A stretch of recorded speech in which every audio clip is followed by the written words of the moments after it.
Thank you guys for joining me back here on today's show. And before we get into our discussion, we got to get to the latest piece of news that came across my phone.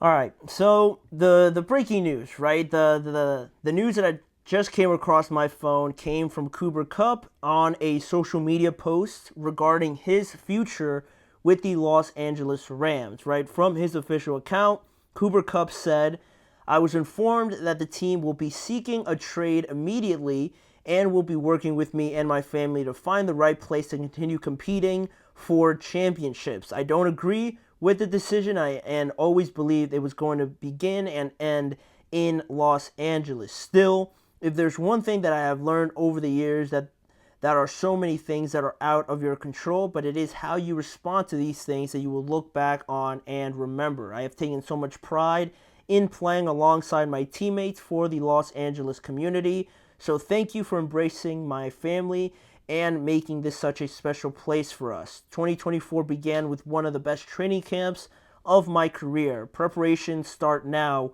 for 2025. Highly motivated, as healthy as ever, and looking forward to playing elite football for years to come.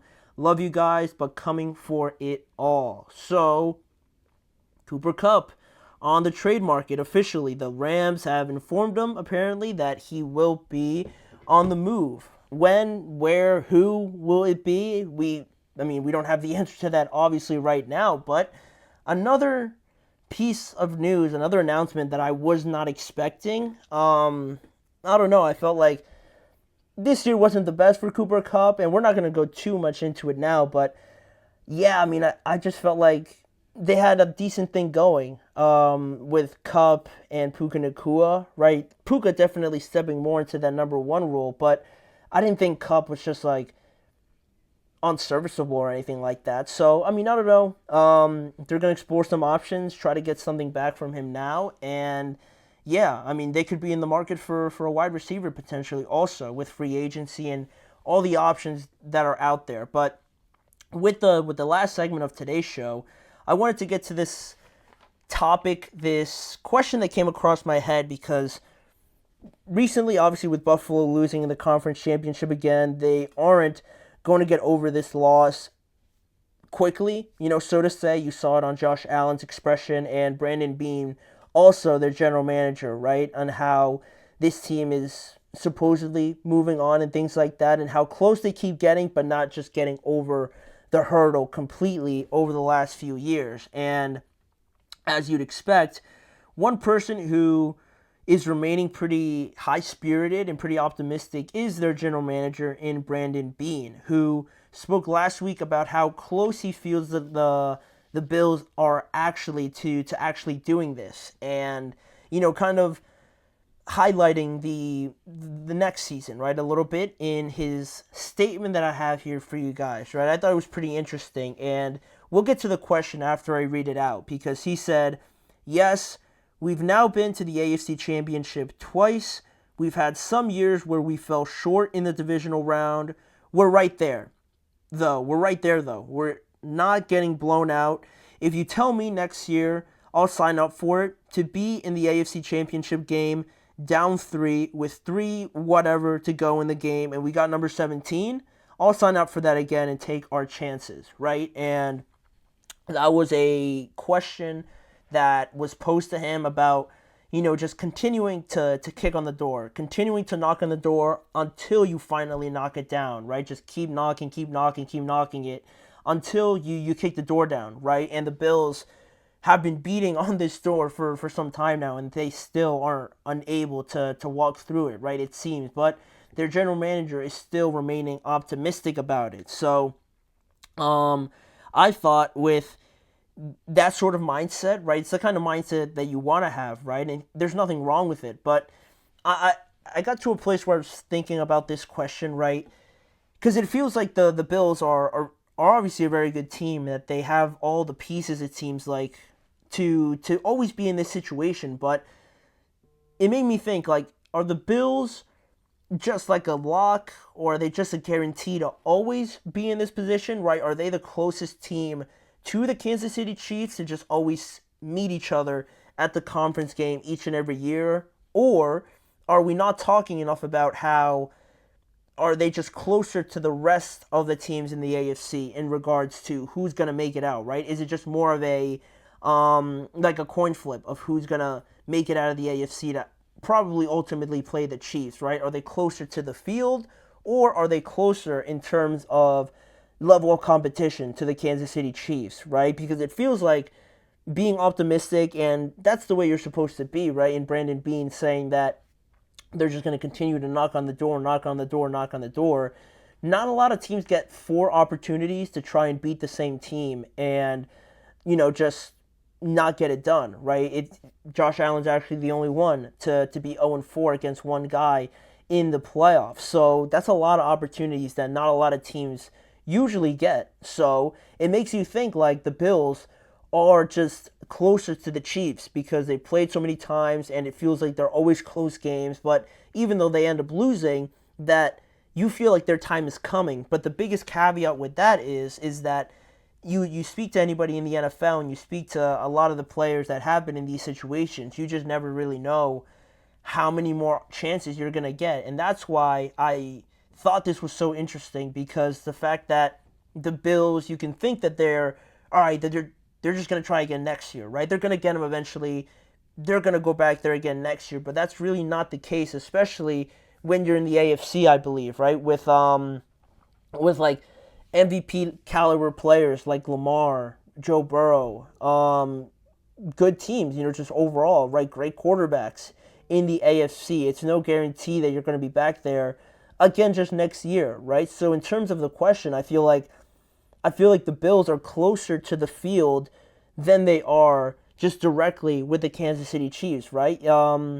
Right. I feel like they're very close, and like if they are to play against them, it'll be a great game and they'll have their opportunity, but you just never know when or if you're going to get that again or in any sort of close range to where you are right now, right? The quote that Dan Campbell gave last year, right, when they were in the NFC Championship game and they had the game right there, right? They had it in their grasp, but they let it go. He said after, like this could be the only time we ever make it here, right? That's a very true and a very real possibility, right? And then you look at them this year, right? They look a lot better, a lot more mature, a lot more experienced, the number one seed, and they lose in the first round, or their first opportunity, I should say, to play, and now they're out. They don't even make it back to where they thought they were going to be, a year where it looked like they were playing a lot better, but you just truly never know. And then in the AFC, I mean, the Bills, the Ravens with Lamar,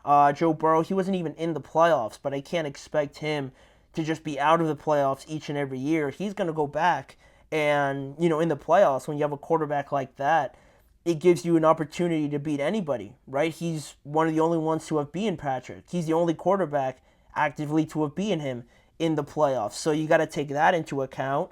Josh Allen and the Bills, it always feels like they're going to be there, but are they going to get over the hurdle of beating Patrick, right? And then you have Lamar and the Ravens that have, a lot of people would say that this year were better than the Bills, but they ended up losing this game.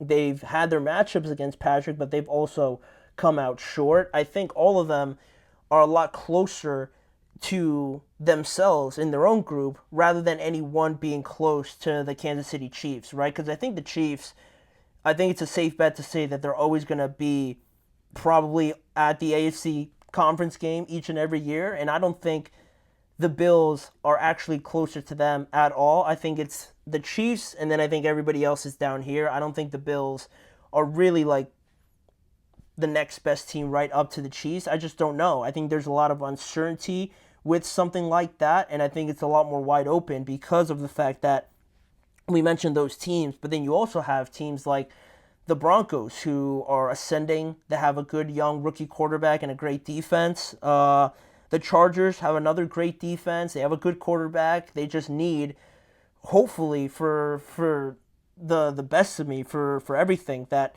they get some help around Justin Herbert, and I expect them to, so they're going to be a lot better. The Texans played pretty close with the Chiefs. If they didn't shoot themselves in the foot, who knows what would have happened with that game, right? And the Steelers are always there, but I don't want to get my hopes up. So you have a lot of decent teams in the AFC that will make a push for it. And I think it's become pretty evident, especially this year where the Chiefs were probably doubted as much, or at least as much as they were last year with the struggles they had last year, and then this year also being in all these close scored games, that I think it's shown us that it's really, again, the Chiefs, and then I think it's just everybody else. I don't think it's so much that the Bills are right there, so that they're always going to be right there, right? I think it's more of a crapshoot in that regard. Like, it's always going to be the Chiefs. You're always going to pick them out, but then it's just going to be like a random draw out who's going to play them in the AFC Championship game, right? I feel like that's where I stand on Brandon Beane's comments about, just continuing to knock on the door. You always want to have that mindset, but realistically, it's going to be very tough for them to just get back there again, right? I think the Ravens are going to get better. The Texans are going to get better. The Chargers are going to get better. The Bengals have to get better. I don't think they could play much worse. So it's going to be tougher, right? And I think the Bills had a great opportunity this year. That's why I made it seem like such an emphasis that it has to be this year, right? Like, this opportunity for them, they changed their identity. They made it a lot more run heavy, a lot more heavy personnel with the sole focus of beating the Chiefs, right? And the fact that they didn't get it done, it's hard to say that they can get that much better. Maybe they can improve at wide receiver or something like that, but it's hard to imagine they're going to get exponentially better like I think all these other teams can. Maybe other than the Ravens, but the Texans are going to get a lot better, and all the teams that I mentioned before, it's tough to imagine that for the Bills. So if you couldn't get it done now, right, there's no guarantee that you're going to have the exact same opportunity next year, right? So that's kind of where I stand on it. His comments made me think about, are the Bills actually going to be there next year, right? They've had a lot of cracks at it. I don't know if they're just going to be there next year. It's a good mindset to have, but realistically, I don't know. I can't just confidently pick one of them. I think it could be any of them, of the Ravens, the Bengals, the Chargers, or any of those teams, quite honestly. So it wouldn't surprise me that any of those teams kind of make it out to play the Chiefs next year. So, that's kind of where I stand on that. And, that was the last challenge the Chiefs had to face in this playoffs. And now looking forward, we have the Super Bowl coming up this upcoming Sunday. So the rest of the week, I'm sure I'm going to incorporate some sort of thing around the Super Bowl. But for the time being right now, that is everything that we're going to get to on today's show. I want to thank you guys for joining me on today's episode. And please remember to like, follow, and subscribe to the Chip Shot Football Podcast, and follow the network on all forms of social media, obviously, but also checking out both YouTube channels, the GSMC Sports Network channel and the GSMC Podcast Network channel, to catch more of this show and more coverage around the NFL with me, Manny Maradiaga, as your host, joining you each and every weekday at 6:30 p.m. Eastern Time. I hope to see you guys all back here again tomorrow, where we're going to discuss some more on Cooper Kupp, some more storylines around the NFL, and more things just on the National Football League when we come back again tomorrow.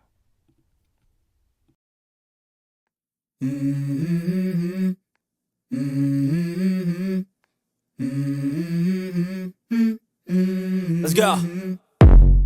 I wake up to a little bit of drool on my pillow, feel like it's gonna be a bad day. Yeah, I'm tired of shit, and the coffee ain't hit yet, damn, ain't that great. I don't wanna go to